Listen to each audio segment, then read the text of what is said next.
Right now, AI can write your emails, generate your code, design your logo, and hold a conversation good enough to fool most people. So here's the question everyone's quietly asking. What's actually safe? Not what job is safe. What business is safe? Because there's a difference between a task AI can do and a business you could actually own that AI can't touch. I went looking for real businesses, ones with real reasons AI genuinely can't replace what they do, backed by real numbers on what it actually takes to start one. 10 of them. And the last one on this list isn't just AI-proof. It might be the most permanently human business that exists. No version of AI now or in 50 years is ever going to touch it. Let's get into it. Number 10. Veterinary clinics. Someone's dog is sick, scared, and can't explain what's wrong. A vet reads body language, does a physical exam, and makes judgment calls. An algorithm trained on text simply doesn't have the sensory input to make. You cannot put a paw on a webcam and get a diagnosis. Margins run 15 to 25%. Revenue ranges from $300,000 up to $5 million. And people will cut nearly everything else in their budget before they cut spending on a sick pet. Starting a clinic from scratch runs anywhere from $100,000 to $500,000 once you account for medical equipment and a physical space, though buying into an existing practice is a common, cheaper entry point many vets actually take. A dog limping slightly, favoring one leg just barely, in a way that's genuinely hard to spot even on video.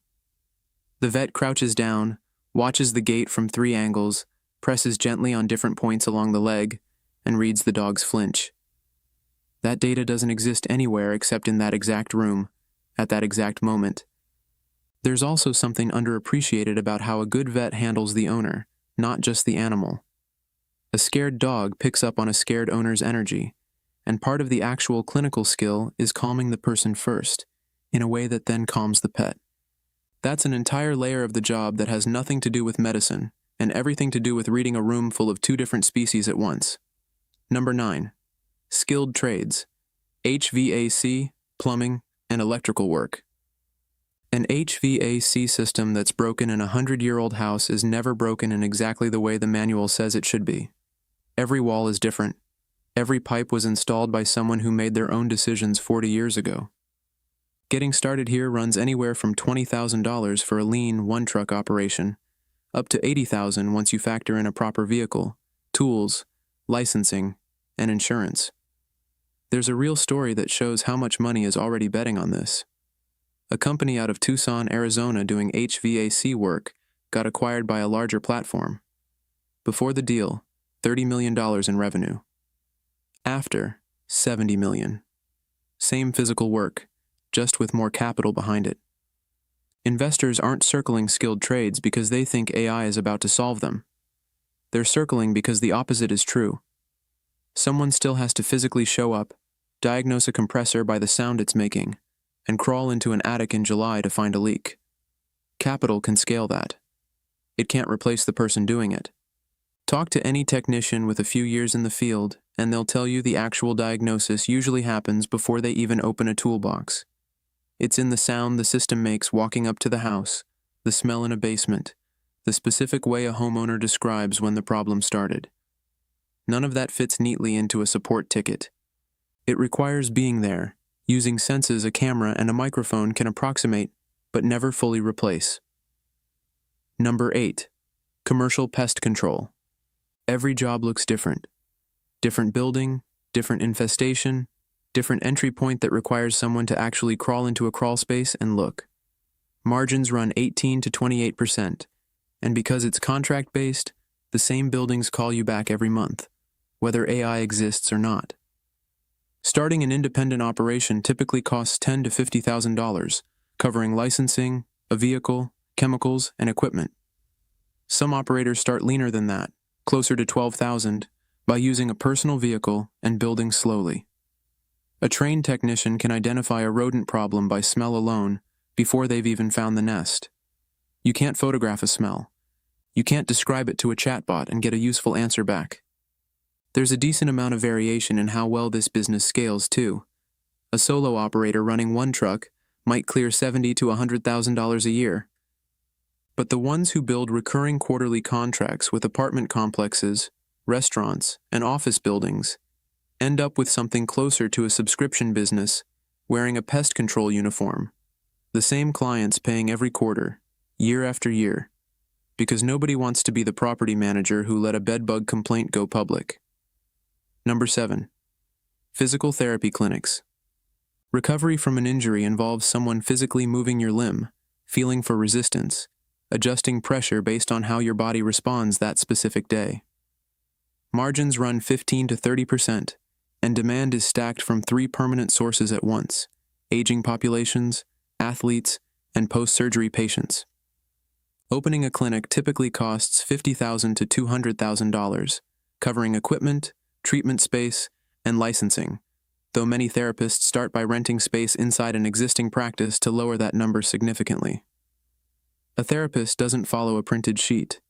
They put a hand on the joint, feel how far it moves today versus last week, and change the plan in real time.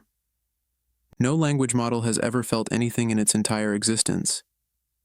I think what's easy to miss here is how much of recovery is actually about trust, rather than technique. Someone recovering from a serious injury is often scared to move a certain way, and a big part of a therapist's job is physically guiding that movement until the patient's own nervous system believes it's safe again. That's a conversation happening between a hand and a body, not between a screen and a set of instructions. Number 6. Senior and home care agencies.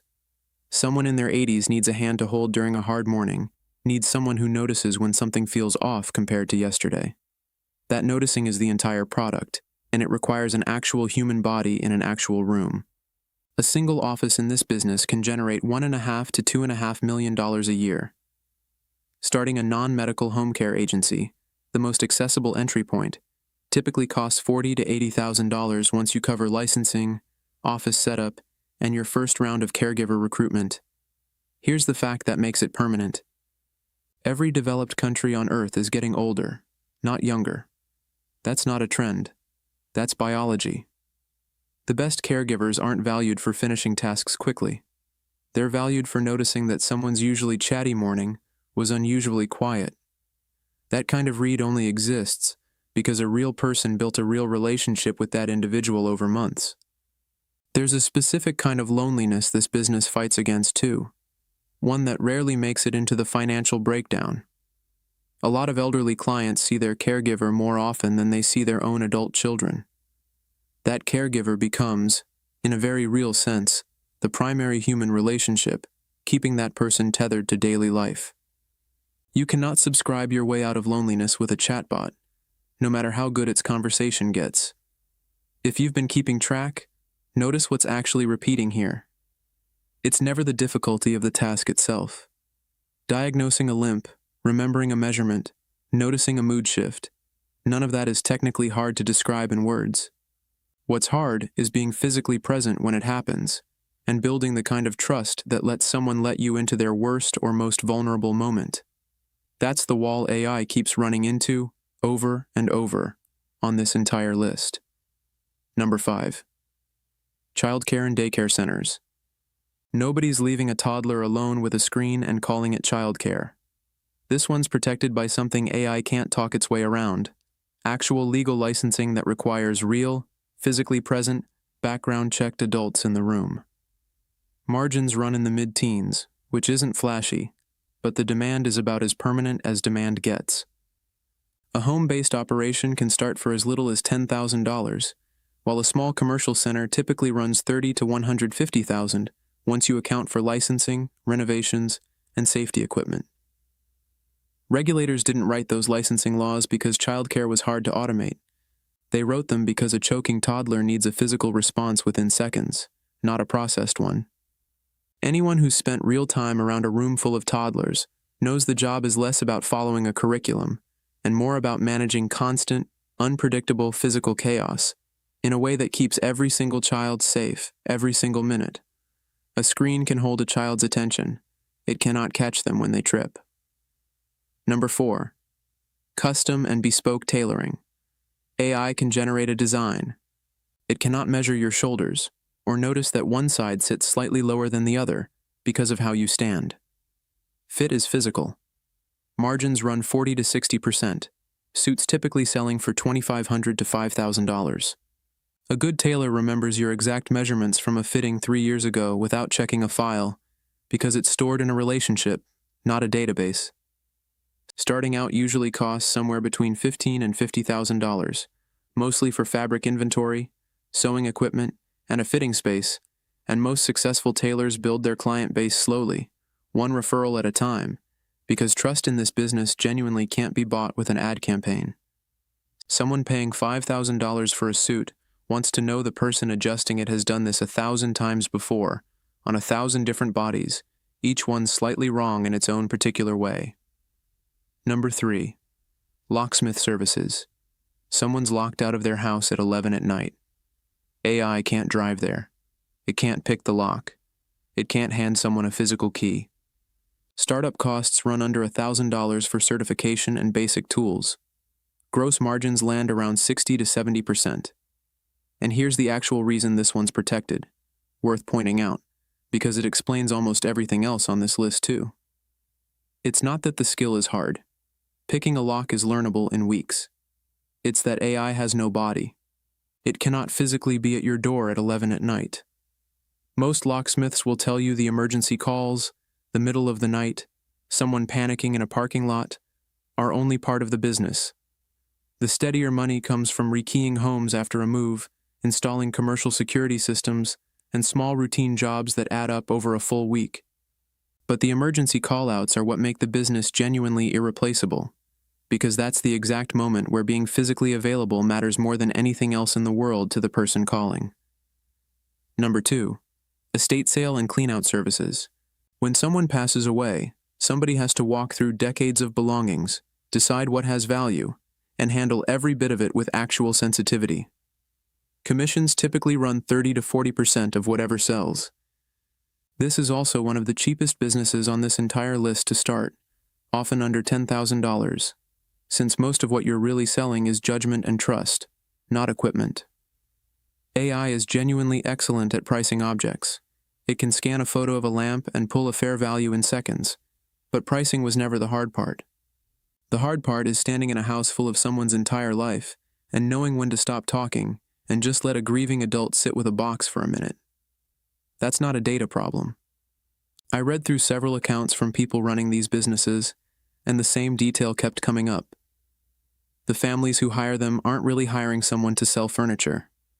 They're hiring someone to make a decision they're too emotionally overwhelmed to make themselves, what to keep, what to let go of, and how to do it without falling apart in the process.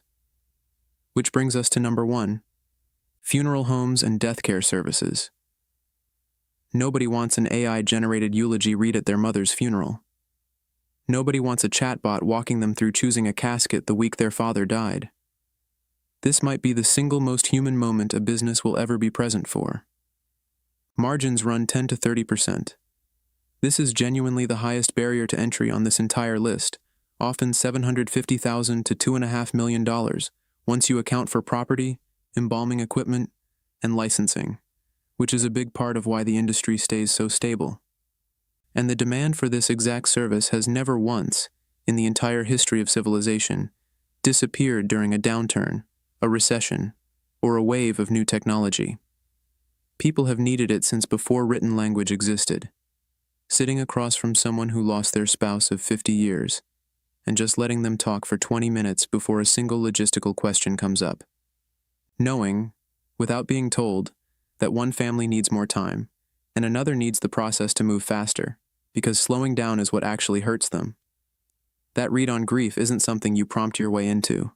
It's built from doing this in person, thousands of times. Funeral directors often describe their job less as a service business and more as a form of stewardship, guiding a family through the single hardest week of their lives, sometimes multiple times as they lose different family members years apart.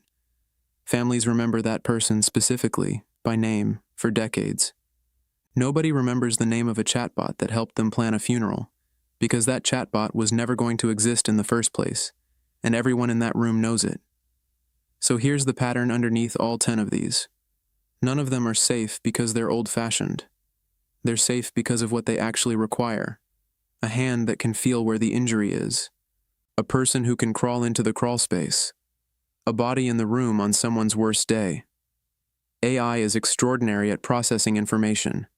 It has nothing built into it for touch, presence, or trust that took years to earn.